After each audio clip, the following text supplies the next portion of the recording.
سلام به سفر 3 روزه ما از ساری به مقصد تهران. خیلی خوش اومدین. اینجا همونجوری که میبینید من دارم وسایلم رو جمع میکنم.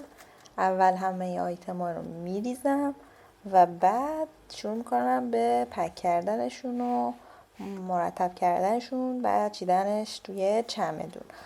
اینو بگم که من انقدری برای این سفر ذوق داشتم، از 1 هفته قبل داشتم وسایلمو جمع میکردم، چون قرار بوده که همکارام ببینم و خیلی جالبه. همکارای من توی 1 سال و خورده‌ای که باشون همکاری میکردم، بیشتر از این که همکارم باشن دوستم بودن و خیلی هیجان دارم برای این سفر. مدت ها بود که میخواستم ببینمشون اما شرایطش نبود، ولی به هر حال از سمت شرکتمون شرایط فراهم شد که بتونیم توی دوره همی بچه ها رو ببینیم.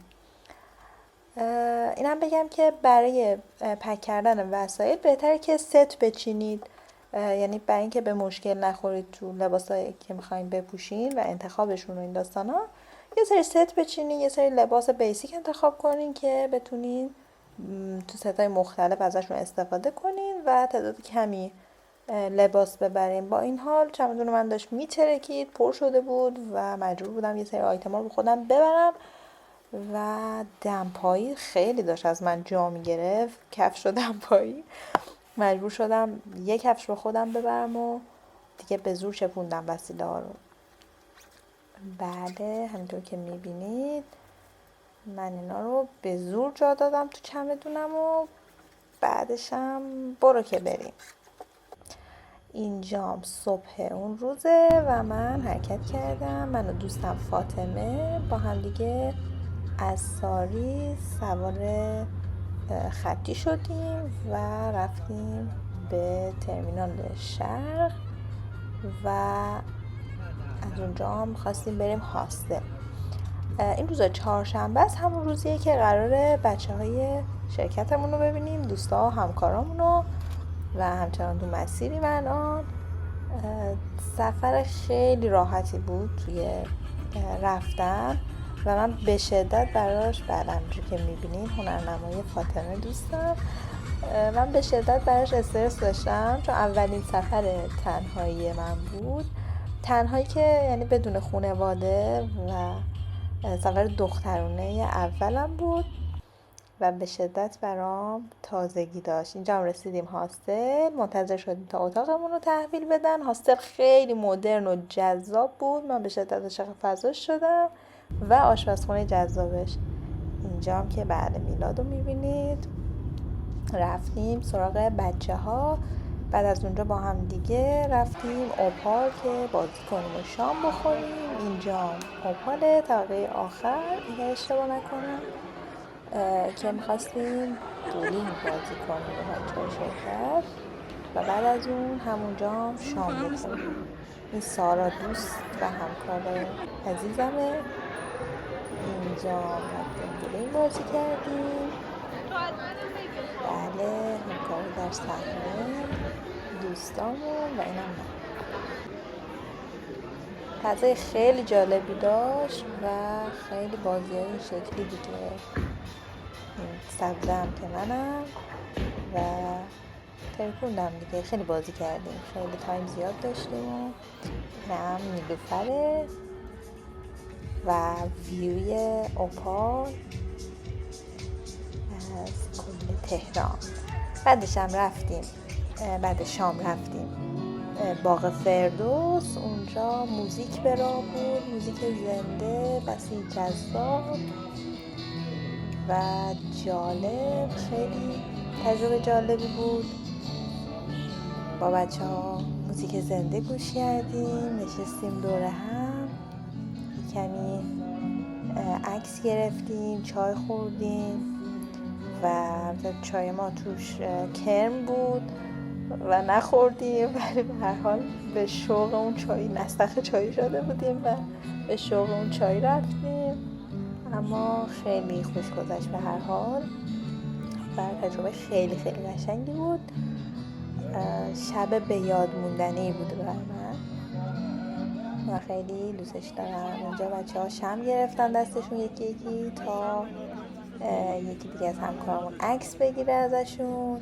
عکس من خیلی جالب نشد. اینم باغ فردوس اون ته و برگشتنی ساعت 1:30 یا 2 شب بود، نمیدونم، یه همچین حدودایی بود که اسنپ گرفتیم با بچه ها برگردیم و ما مثل این که مقصد رو اشتباه زدیم و اینجا فکر میکنم هفته تیره اگر اشتباه نکنم و شبش واقعا زنده بود به نسبت اون تایم. فردا صبحشه. بله اینجا هاستلمونه. عکس زیادی فیلم زیادی از هاستل ندارم، اما این تیکه این گربه های گوگولی و ناز رو میبینی که بخشی از هاستل ما بودن و اینجا داشتن با هم دیگه لاو میترکوندن و این داستان ها. این صبح پنجشنبه است و من و فاطمه با هم رفتیم که صبحونه بخوریم. صبحونه هم رفتیم کافه آگور. خیلی تجربه جالبی بود. من راستش فیلمی ندارم ازش، یه سری عکس دارم که اگه تونستم اونا رو اد میکنم. به شدت صبحونه خوشمزه‌ای داشتن، خیلی پیشنهادش میکنم.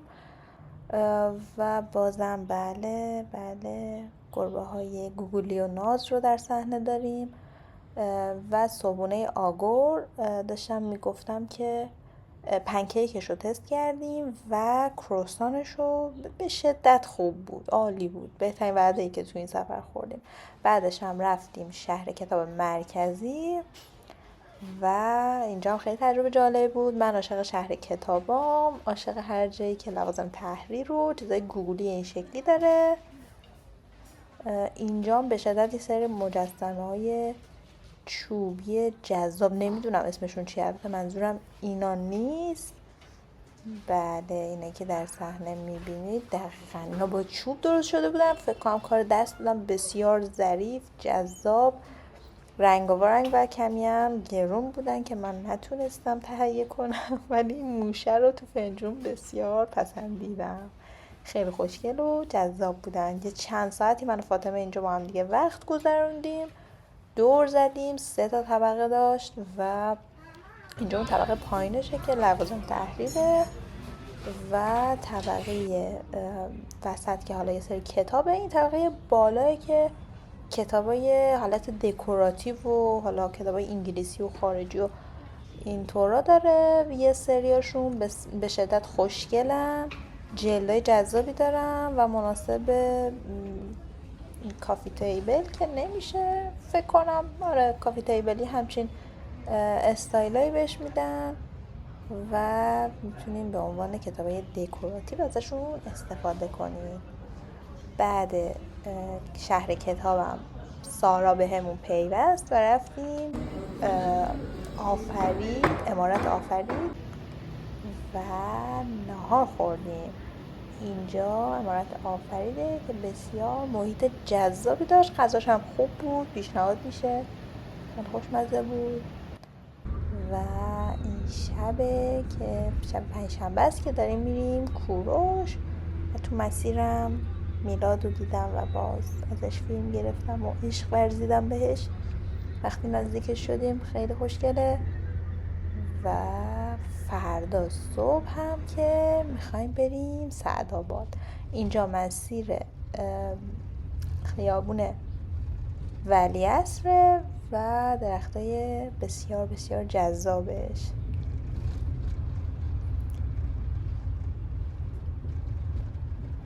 بله بسی جذاب و دوست داشتنی.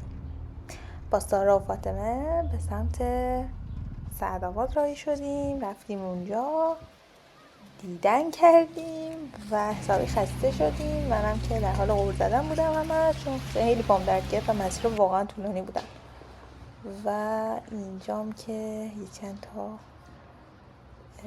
موزه لباس و اینها بود که ازش دیدن کردیم و بعد از سعدآبادم رفتیم یه ناهار زدیم و در آخرم راهی ساری شدیم. این بود از سفر ما.